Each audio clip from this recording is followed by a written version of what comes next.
বিশ্বাস করো শুভলক্ষ্মী, আজকে যদি আমি তোমার জায়গায় হতাম, এই বাড়িতে পা রাখার অনুরোধটাও আমি রাখতাম না। আপনি কেন আমাকে এখানে ডেকে নিয়ে এসেছেন একটু বলবেন দয়া করে?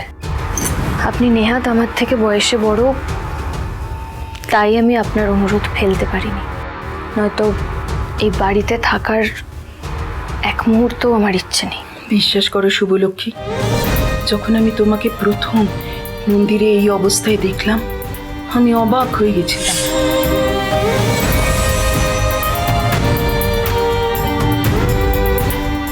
তারপর বুঝতে পারলাম আজকে তোমার এই অবস্থার জন্য শুধুমাত্র আমি দায়ী।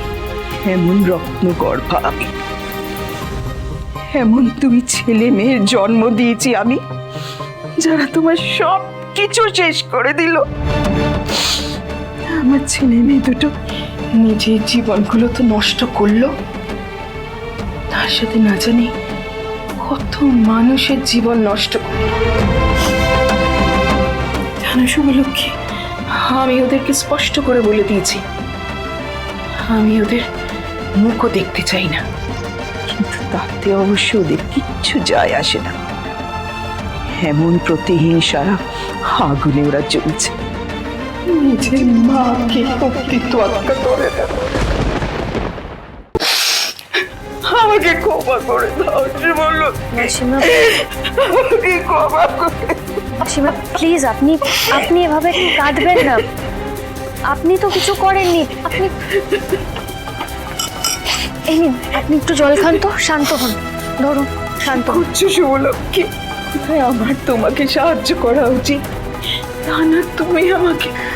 দেখুন মাসিমা, আমি খুব ভালো করে জানি যা হয়েছে তাতে আপনার কোনো হাত নেই, তাই আমারও আপনার বিরুদ্ধে কোনো অভিযোগ নেই।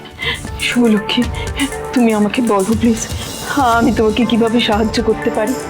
দেখো, আমার ছেলে মেয়ে যা ক্ষতি তোমার করেছে, সেই ক্ষতিপূরণ তো আমি দিতে পারবো না, কিন্তু যদি কোনোভাবে আমি কাজে আসি, মানে আমার যতটুকুনি আছে, আমি যদি তোমাকে সব কিছু দিয়ে দিই, তাতে কি তোমার কোনো সাহায্য হবে শুভ? মাসিমা, আমি আর কারোর কাছ থেকে কোনো সাহায্যের আশা করি না। যারা আমার নিজের মানুষ, তারাই আমার থেকে মুখ ফিরিয়ে নিয়েছে। বিশ্বাস করুন, আপনার ছেলে মেয়েদের উপরে আমার আর কোনো রাগ নেই। আমার নিজের পরিবার, যাদেরকে আমি নিজের বলে মনে করতাম, বিশ্বাস করতাম, তারা সবাই আমাকে ভুল বুঝে দূরে ঠেলে দিয়েছে। আমার সত্যি আর কারোর কাছ থেকে কিচ্ছু পাওয়ার নেই।